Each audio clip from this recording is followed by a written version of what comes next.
श्री अरविंद के व्यक्तित्व में योगी, कवि और दार्शनिक तीनों का समन्वय था। उस महान आत्मा को दूसरों की अभिव्यक्ति के माध्यम से जानना या व्यक्त करना मुमकिन नहीं है। इसलिए इस फिल्म में हमने उनके कारावास जीवन के अनुभवों का वास्तविक सारांश उनकी आत्मवाक के साथ नाट्य रूपांतरण के रूप में दर्शाया है। हमने उन्हीं तथ्यों को फिल्म में शामिल किया है जिनका उल्लेख श्री अरविंद ने स्वयं किया है, अर्थात उनके द्वारा स्वयं के कारावास जीवन का जो कुछ वृत्तांत किया गया है उसे वैसा ही रखा गया है। उस काल तथा घटनाक्रम को जीवंत करने का हमारा प्रयास मौलिक एवं तर्कसंगत है।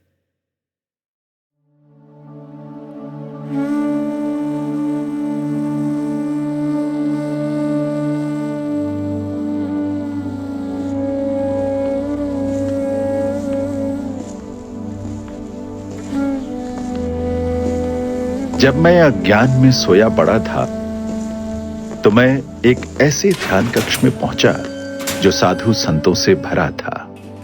मुझे उनकी संगति उबाऊ लगी और स्थान एक बंदी गृह प्रतीत हुआ। जब मैं जगा तो भगवान मुझे एक बंदी गृह में ले गए और उसे ध्यान मंदिर और अपने मिलन स्थल में बदल दिया।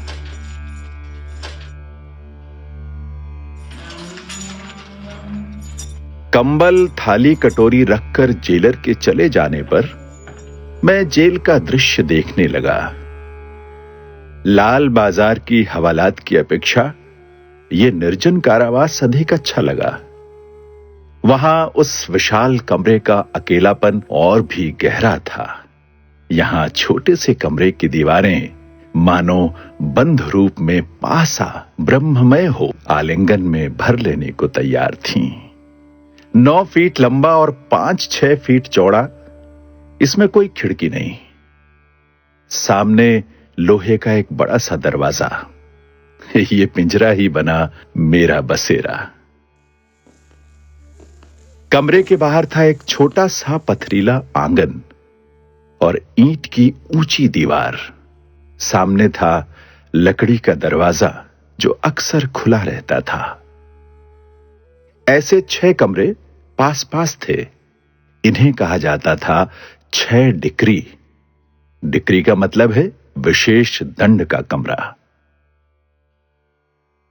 हम जिस अपराध में पकड़े गए थे वो भी सामान्य खून चोरी डकैती नहीं था देश के लिए विदेशी सरकार के विरुद्ध युद्ध करने का षड्यंत्र, जिस पर कईयों को अपराधी ठहराने में सबूत का बिल्कुल अभाव था।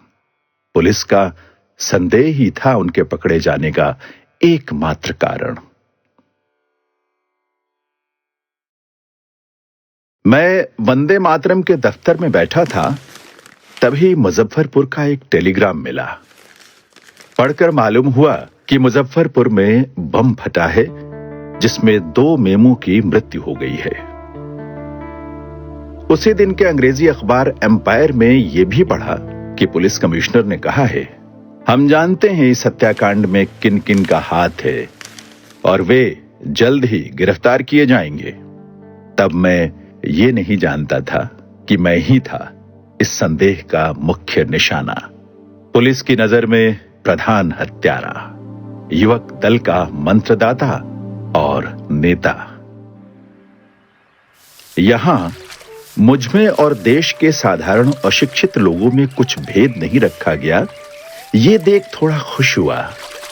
और फिर इस व्यवस्था ने तो मातृभक्ति के प्रेम भाव में आहुति का काम किया। मैंने इसे योग शिक्षा और द्वंद्व जय का अनोखा उपकरण और अनुकूल अवस्था माना। आंगन की शोभा बढ़ाती एक थाली और एक कटोरा अच्छी तरह मांजे जाने पर ये दोनों चांदी की तरह इस कदर चमकते थे मानो इसमें प्राण जुड़ जाते, और अपनी चमक में ब्रिटिश राजतंत्र की उपमा पर राजभक्ति के निर्मल आनंद का अनुभव करता था।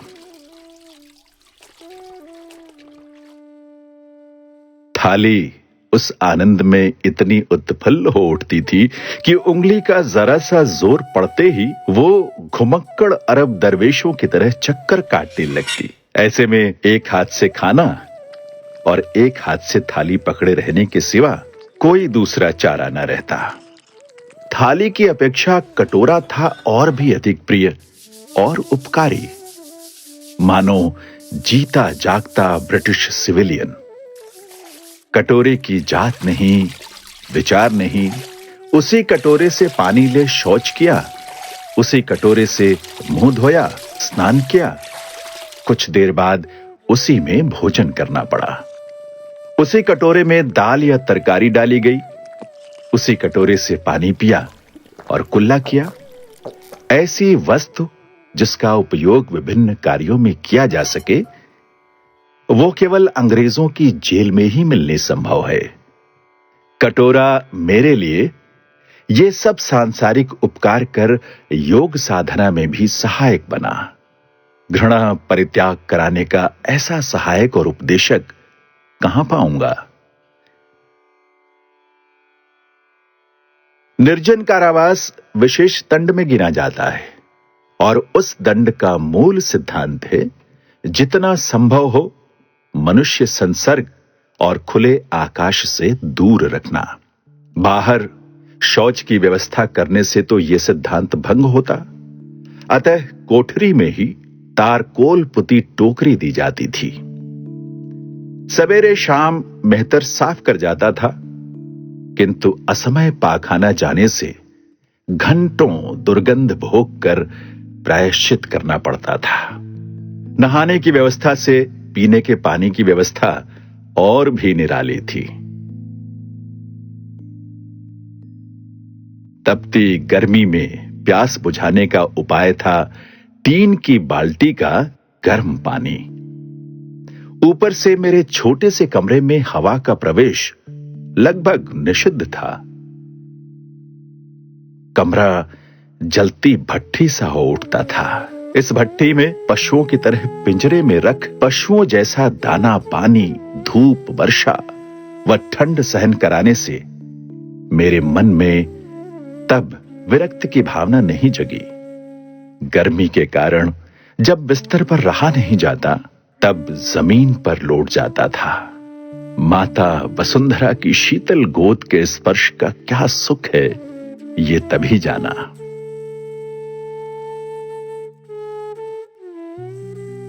आंगन का दरवाजा खुला होने पर बाहर जेल की खुली जगह और कैदियों का आना जाना देख सकता था। 6 डिक्री के 6 कमरों के सामने जो संतरी घूमता रहता, उसका चेहरा और आहट बहुत बार परिचित बंधु के चलने फिरने की तरह प्रिय लगता। कमरे के बगल से गौशाला के कैदी सामने से गौवें चराने ले जाया करते।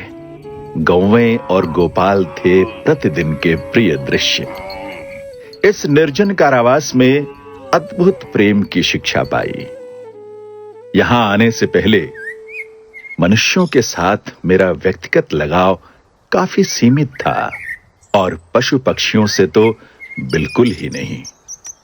कारावास में रहकर समझ सका कि जीवों के प्रति भी मनुष्यों का स्नेह उमड़ सकता है। गौ, पक्षी, चींटी तक को देख मन आनंदित हो सकता है। इस तरह कारावास का पहला दिन शांति से कट गया। सभी कुछ था नया, इससे मन में स्फूर्ति जगी। उस रात जल्दी ही सो गया, किंतु निश्चिंत होकर सोना निर्जन कारावास का नियम नहीं। उससे कैदियों में भोग विलासता की भावनाएं जग सकती हैं।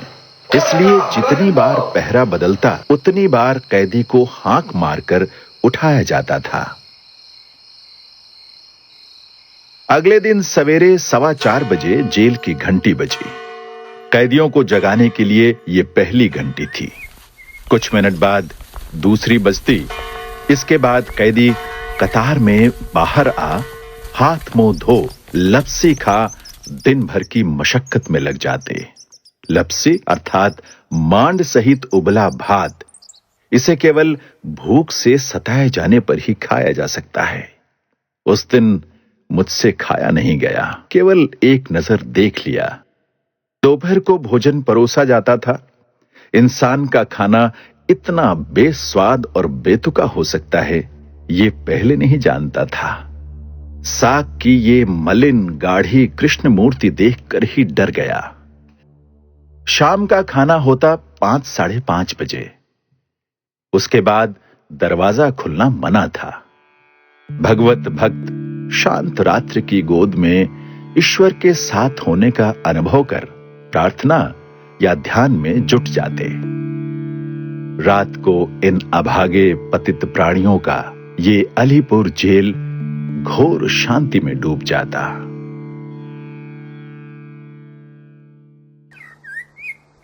यहां अपने देश के कैदी अपने देश के किसान, लुहार, कुम्हार आदि के साथ समान आहार, समान रहन सहन, समान कष्ट, समान मान मर्यादा पाकर मैंने जाना कि सर्व शरीरवासी नारायण ने इस साम्यवाद, इस एकता, इस देशव्यापी भाईचारे से सहमत हो मानो मेरे जीवन व्रत पर अपनी मुहर लगा दी हो।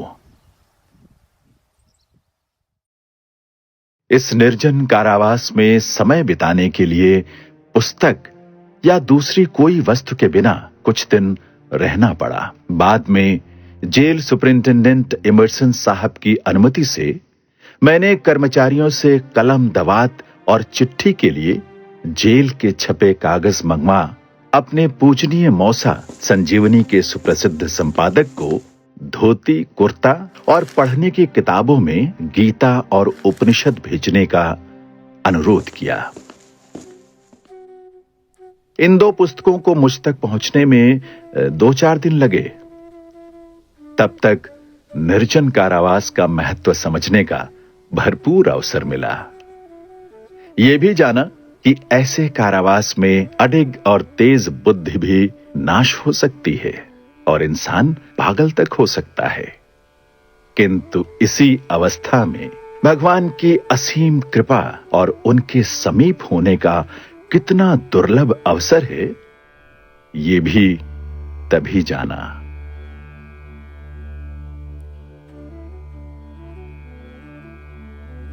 अनेक दिशाओं में भागने वाले चंचल मन को एकाग्र चित्त कर ध्यान लगाना किसी अनभ्यस्त मनुष्य के लिए सहज नहीं। इसीलिए किसी तरह 1-2 घंटे मन को एकाग्र चित्त कर पाता, फिर मन विद्रोही हो उठता, देह भी सुन्न पड़ जाती। पहले अलग अलग विचारों में व्यस्त रहता था, बाद में उस मौन चिंतन की विषय शून्य असहनीय अकर्मण्यता से मन धीरे धीरे चिंतन शक्ति रहित होने लगा। ऐसी अवस्था होने लगी मानो हजारों धुंधले विचार मन के सभी दरवाजों के चक्कर काट रही हों, और 2-1 प्रवेश करने में समर्थ भी हो जाए तो मन के सन्नाटे से भयभीत हो चुपचाप भाग खड़े होते। इस अनिश्चित अवस्था से अत्यधिक मानसिक कष्ट पाने लगा। प्रकृति की शोभा देखकर दुखित मन को सांत्वना मिले, इसी आशा से बाहर की ओर निहारा, किंतु उसी एकमात्र वृक्ष, नीलाकाश के सीमित टुकड़े और जेल के उसी नीरस दृश्य से मनुष्य का ऐसी अवस्था प्राप्त मन भला कितनी देर सांत्वना पा सकता है। दीवारों की ओर ताका, जेल की कोठरी की उस निर्जीव सफेद दीवार को देख मन जैसे और भी अधिक लाचार हो केवल बंधे होने की सजा ही पा सका और मस्तिष्क के पिंजरे में छटपटाने लगा। फिर से ध्यान करने बैठा, किसी भी तरह ध्यान न कर सका और उस तीव्र विफल इच्छा से मन और भी अधिक खिन्न और सुस्त होने लगा। चारों ओर नजर दौड़ाई, अंततः जमीन पर कुछ बड़ी बड़ी काली चींटियों को बिल के पास घूमते फिरते देखा। उनकी गतिविधि और क्रियाकलाप को देखते हुए समय कट जाता, फिर भी पूरा दिन बिताने का कोई उपाय नहीं जुटता था। मन को समझाया, जबरदस्ती विचारों को खींच लाया, किंतु दिन प्रतिदिन मन विद्रोही होने लगा, हाहाकार करने लगा। समय मानो मन पर असहनीय भार बन पीड़ा पहुंचा रहा हो। मन उस भार से हाँफने तक की शक्ति नहीं पा रहा था। मानो स्वप्न में शत्रु द्वारा आक्रांत गला घोंटने से व्यक्ति मरा जा रहा हो और हाथ पैर होते हुए भी हिलने डुलने की शक्ति ना हो। ये अवस्था देख मैं आश्चर्यचकित रह गया। सच है कि मुझे सुस्त और अचेत पड़े रहना कभी नहीं रुचा। फिर भी कितनी ही बार अकेला रह चिंतन मनन में समय गुजारा है। घर में रहते अकेला रहना अलग बात है और दूसरे की इच्छा से कारावास में अकेला रहना बिल्कुल दूसरी बात है। वहां जब चाहूं लोगों के साथ बातचीत, उठना बैठना कर सकता हूं। किताबी ज्ञान और भाषा लालित्य में, बंधु बांधवों की बातों और विचारों में, रास्ते के कोलाहल में, दुनिया की विविधता में मन बहला सकता हूं। किंतु यहां कठोर नियमों में बंधे दूसरे की इच्छा से सब संसर्गों से दूर रहना होगा। सुना था जो अकेलापन सह सकता है वो या तो देवता है या पशु। इंसान के लिए अकेला समय बिताना कठिन है। पहले इस बात में विश्वास नहीं कर पाता था। अब समझा कि सचमुच योगाभ्यस्त साधकों के लिए भी ये संयम सहज नहीं। उस समय नहीं समझ सका था कि भगवान मेरे साथ खेल रहे हैं। खेल खेल में कुछ आवश्यक शिक्षाएं दे रहे हैं। मन की ऐसी अवस्था में कोई भी पागल हो सकता है। उन्होंने ऐसा महसूस करवाकर यूरोपीय जेल प्रणाली का घोर विरोधी बना दिया, जिससे मैं देश दुनिया को इस बर्बरता से अलग उदारवादी जेल प्रणाली का पक्षपाती बनाने की कोशिश करूं, ये थी उनकी पहली शिक्षा।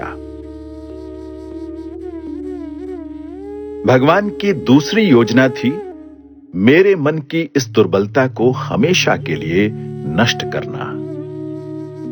जो योगावस्था के प्रार्थी हैं, उन्हें भीड़ और अकेलापन दोनों एक जैसा लगना चाहिए। वास्तव में बहुत थोड़े ही दिनों में यह दुर्बलता चली गई। अब लगता है कि 20 साल अकेले रहने पर भी मन चंचल नहीं होगा। तीसरी योजना थी मुझे यह शिक्षा देना कि मेरे योगाभ्यास में मेरी मर्जी से कुछ नहीं होगा। श्रद्धा और संपूर्ण आत्मसमर्पण ही है सिद्धि पाने का रास्ता। भगवान प्रसन्न हो तो स्वयं जो शक्ति, सिद्धि या आनंद देंगे, उसे ही ग्रहण कर उनके कार्य में लगाना ही मेरी योग इच्छा का एकमात्र उद्देश्य होगा। जिस दिन से अज्ञान का घोर अंधकार छटने लगा, उसी दिन से मैं जगत की सब घटनाओं का निरीक्षण करते करते मंगलमय श्री हरि के आश्चर्यमय अनंत मंगल स्वरूप की उपलब्धि कर रहा हूं। इस तरह मन की इच्छा से पीड़ित हो कुछ दिन कष्ट से समय कटा। एक दिन दोपहर को कुछ सोच रहा था, विचार उमड़ने लगे। अचानक सारे विचार इतने असंतुलित और असंगत होने लगे कि मैं समझ गया कि विचारों पर बुद्धि की अवरोधक शक्ति समाप्त हो चुकी है। उसके बाद जब शांत हुआ तो देखा कि बुद्धि की अवरोधक शक्ति समाप्त होने पर भी स्वयं बुद्धि लुप्त या पल भर को भी भ्रष्ट नहीं हुई, बल्कि शांत भाव से मन के इस अद्भुत कार्य का जैसे निरीक्षण कर रही थी। किंतु तब मैं पागलपन के भय से भयभीत हो इस ओर ध्यान नहीं दे पाया। हृदय से भगवान को पुकारा, अपने बुद्धि भ्रंश के निवारण के लिए कहा। उसी क्षण मेरे अंतरात्मा में अचानक ऐसी शीतलता छाने लगी उत्साहित मन ऐसा प्रेममय, प्रसन्न और परम सुखी हो उठा कि जीवन में पहले कभी इतनी सुखमय अवस्था का अनुभव नहीं कर सका था। जैसे शिशु मां की गोद में आश्वस्त और निर्भीक हो सोया रहता है, मैं भी मानो विश्व जननी की गोद में उसी तरह सोया रहा। इसी दिन से मेरा कारावास का कष्ट समाप्त हो गया। उसके बाद जब पुस्तकें आईं, तो उनकी आवश्यकता बहुत कम रह गई थी। पुस्तकें ना आने पर भी अब मैं रह सकता था।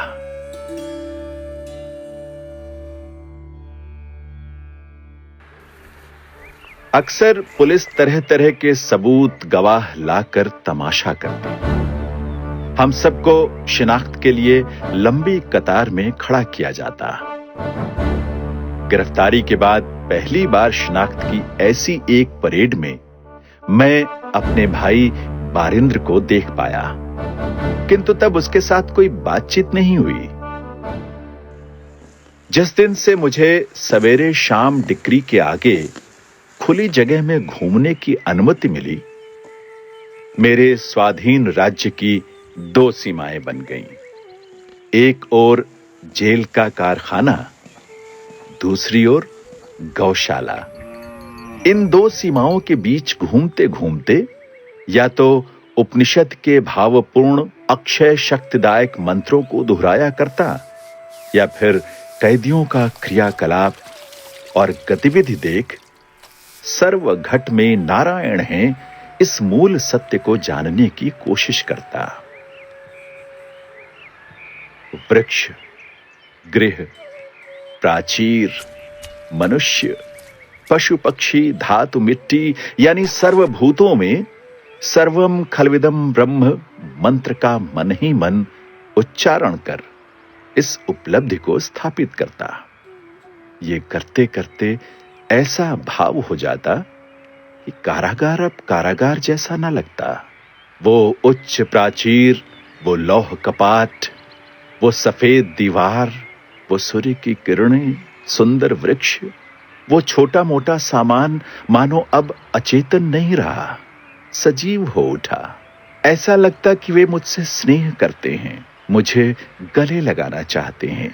मनुष्य, गौ, चींटी, पंछी चल रहे हैं, उड़ रहे हैं, गा रहे हैं, बातें कर रहे हैं, पर है ये सब प्रकृति का खेल। भीतर एक महान निर्मल आत्मा जो सांसारिक माया मोह, राग द्वेष आदि से दूर आनंद में मग्न हो विराजमान है। कभी कभी ऐसा अनुभव होता मानो भगवान श्री कृष्ण उस वृक्ष के नीचे खड़े आनंद की वंशी बजा रहे हैं और उस माधुर्य से मेरा हृदय मोहे ले रहे हैं। कभी ऐसा लगता वो मुझे अपना बाल सखा समझ मेरे संग लुका छिपी का खेल खेल रहे हैं। कभी उनके मन भावन रूप का दर्शन प्राप्त होने का भाव मन में आता, तो कभी ऐसा लगता जैसे सच्चिदानंद स्वरूप भगवान श्री कृष्ण मुझे अपनी बाहों में भर ले रहे हैं। इस प्रकार श्री कृष्ण का साक्षात दिव्य दर्शन प्राप्त होना उनके प्रति भक्ति भाव का परिणाम है या मेरे प्रति उनकी विशेष अनुकंपा, ये मेरी समझ से परे है। जो भी है, इस भाव के उदय होने से अंतरात्मा में एक निर्मल प्रबल शांति विराजने लगी। उसका वर्णन नहीं किया जा सकता। प्राणों का कठिन आवरण खुल गया और सभी जीवों पर प्रेम उमड़ पड़ा। प्रेम के साथ दया, करुणा, अहिंसा इत्यादि सात्विक भाव मेरे हृदय में पनपने लगे और जैसे जैसे वे बढ़ने लगे, वैसे वैसे आनंद भी बढ़ा और निर्मल शांति भाव गंभीर हुआ।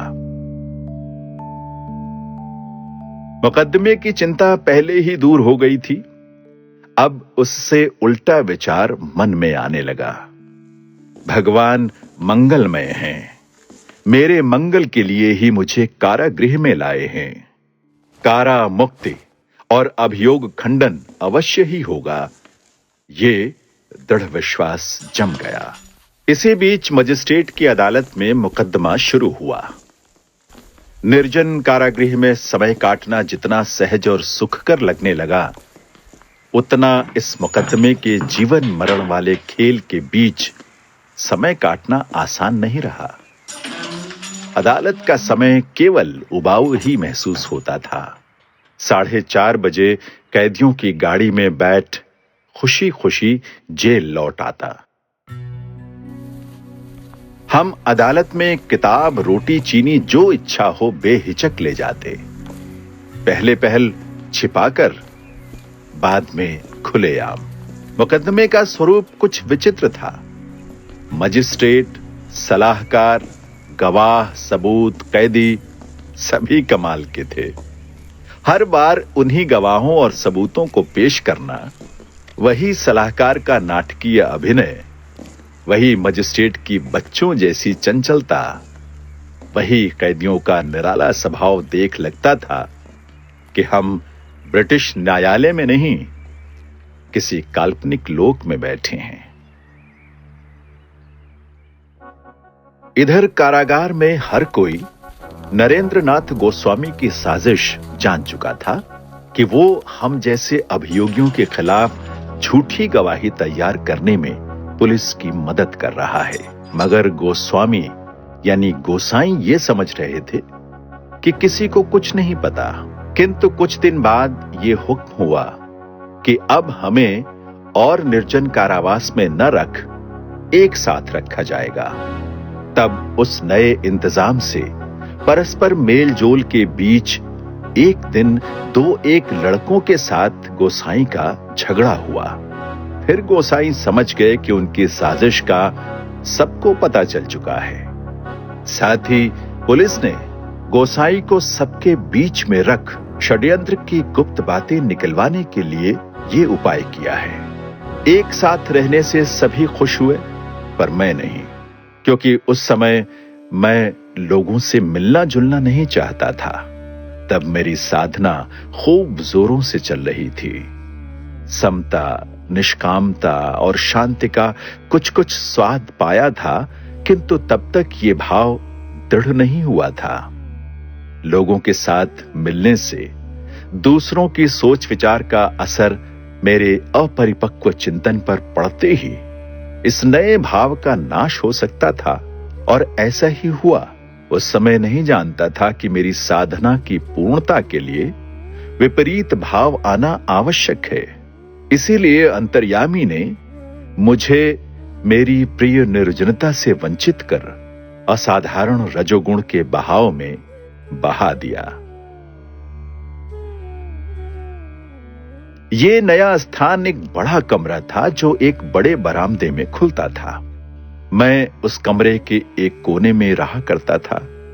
मेरे भाई बारीन की तरह वे सभी जिन्होंने आध्यात्मिक जीवन के प्रति आकर्षण का अनुभव किया था, मेरे चारों ओर आ जुटे। कुछ ने बीच में अपना आसन जमाया, जिसकी बागडोर संभाली उपेंद्र ने, और दूसरी ओर नास्तिकों और तर्क बुद्धिजीवियों की टोली थी, जिसके कर्ता धर्ता थे हेमचंद्र दास। इन्हीं दिनों एक ओर बारीन अपने साथियों के साथ जेल से भागने की योजना बनाने लगे, मगर मैंने इस योजना में शामिल होने से साफ मना कर दिया। मैंने कहा, मैं तो न्यायालय में उपस्थित होऊंगा। दूसरी ओर कनाईलाल दत्त और सत्येंद्रनाथ बोस की अगुवाई में कैदियों का एक और दल गद्दार नरेंद्रनाथ गोस्वामी को जान से मारने की योजना में जुटे थे, जिसकी भनक शायद पुलिस को भी ना थी। फिर भी जेल प्रशासन ने अपने मुखबिर नरेंद्रनाथ गोस्वामी की सुरक्षा की दृष्टि से उसे यूरोपियन कैदियों के लिए आरक्षित विभाग में स्थानांतरित कर दिया था। इस बीच सत्येंद्रनाथ बोस और कन्हैयालाल अलग अलग बीमारी के बहाने अस्पताल में भर्ती हो गए। किसी तरह सत्येंद्रनाथ बोस ने नरेंद्रनाथ गोस्वामी से संपर्क साधा और उससे कहा कि बीमारी के कारण जेल जीवन उसके लिए असहनीय हो उठा है। यहां घुट घुट कर मरने से पहले वो उसे सारी गुप्त जानकारी देना चाहता है। गोस्वामी को इनसे मिलने जुलने की स्वीकृति मिल गई और पहली 2 मुलाकातों में ही सत्येंद्रनाथ बोस और कन्हैयालाल सहित उसके सहयोगियों ने गोस्वामी को अपने विश्वास में ले लिया और इस तरह गोस्वामी ने षड्यंत्र से जुड़ी अहम जानकारियां मिलने की आस में तीसरी बार इनसे मिलना स्वीकार कर लिया।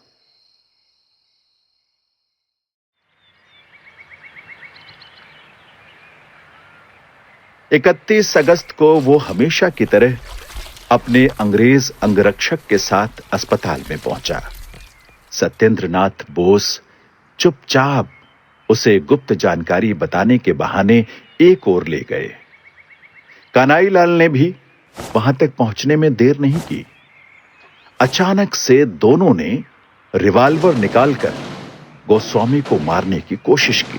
गोस्वामी और उसके अंगरक्षक घायल अवस्था में कुछ दूर तक भागने में सफल हुए। इधर सत्येंद्रनाथ और कन्हैयालाल जेल की सीढ़ियों और गैलरियों से गोलियां बरसाते हुए उनके पीछे पीछे भागे। अंत में एक गोली गोसाई की पीठ में जा लगी। वो नाली में लुढ़क गया। खतरे की घंटी बजने लगी। उसी समय पागलों की भांति भागता हुआ एक कैदी चिल्लाने लगा, मर गया, नरेन गोसाई मर गया।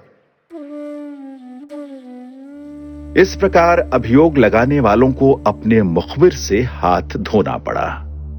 फिर भी हमारे सिर पर कई बड़े बड़े आरोप लगे थे जिसे बेबुनियाद साबित करना आसान नहीं था।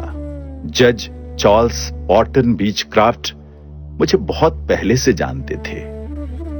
एक ही काल में हम दोनों ने कैम्ब्रिज में पढ़ाई की थी और इंडियन सिविल सर्विस की परीक्षा में भी दोनों साथ साथ गए थे। मुझसे आखिरी बार मुलाकात हुए बरसों बीत गए थे। अब दोनों का आमना सामना हुआ भी तो एक अदालत की कुर्सी पर तो दूसरा कटघरे में। साथ ही महाशय चितरंजन दास, जो नामी वकील और देशभक्त होने के साथ साथ मेरे पुराने मित्र थे, मेरे बचाव में आए। अब तो जैसे मुकदमे की सारी धारा ही बदल गई।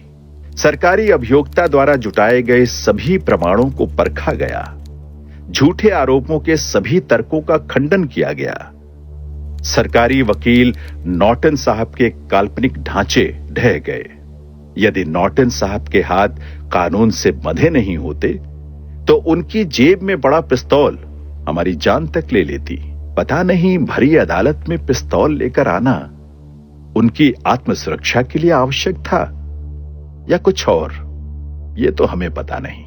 मगर झूठ को सच बनाने का उनका जो तर्क वितर्क का खजाना था वो अब खाली हो चुका था, क्योंकि अदालत में अब केवल चितरंजन दास की आवाज ही गूंज रही थी। ऐसा लग रहा था मानो चितरंजन दास के शब्दों में दैवीय शक्ति समाहित हो और उसी के माध्यम से मेरे निर्दोष होने के कई तर्क प्रस्तुत किए जा रहे थे। माय लॉर्ड, मेरे मुवक्किल श्री अरविंद घोष के राजनीतिक विचारों में उनके दार्शनिक विश्वास के संस्कार हैं। वेदांत जिस आदर्श को व्यक्ति के लिए प्रस्तुत करता है, ये उन्हीं आदर्शों को भारतवासियों के सामने रखते रहे हैं। निश्चय ही इस वाद विवाद के खत्म हो जाने के बाद इन्हें देशभक्ति के कवि, राष्ट्रीयता के मसीहा और मानवता के प्रेमी के रूप में याद किया जाएगा मिलॉर्ड। इनके देहांत के बाद भी इनके शब्द केवल भारत में ही नहीं बल्कि समुद्र पार देश देशांतरों में भी गुंजित और प्रतिगुंजित होते रहेंगे। माय लॉर्ड, मेरा दावा है कि इस स्थिति का मनुष्य केवल आपकी अदालत के सामने नहीं, विश्व इतिहास की अदालत के सामने खड़ा है। With deepest concern, I want to highlight the fact काफी गंभीरता से मैंने अभियुक्त अरविंद घोष के लेखों, इनके भाषणों, इनके पत्र व्यवहार इत्यादि को पढ़ा, उनका विश्लेषण किया, जिनका उपयोग इन पर आरोप साबित करने के लिए किया गया है। लेकिन ये सभी कुछ उसी उच्च आदर्श से प्रभावित हैं जिनका उद्देश्य भारत के पुनर्जन्म के सिवाय और कुछ न था। इसके अलावा बाकी बचे तथ्य इस बात को बिल्कुल ही नहीं प्रमाणित कर पा रहे हैं कि अभियुक्त उस षड्यंत्र में शामिल था। इसलिए ये न्याय संगत न होगा कि इतने बड़े आरोप के लिए मिस्टर अरविंद घोष को मैं दोषी सिद्ध कर दूं। इसलिए अदालत अरविंद घोष को बाइज्जत बरी करती है।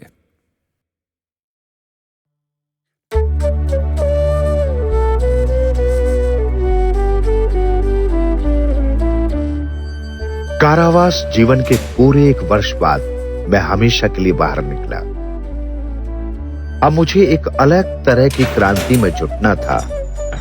ये थी आध्यात्मिक क्रांति, जिसमें न केवल भारत के लक्ष्य की बल्कि पृथ्वी के भविष्य की बाजी लगी थी।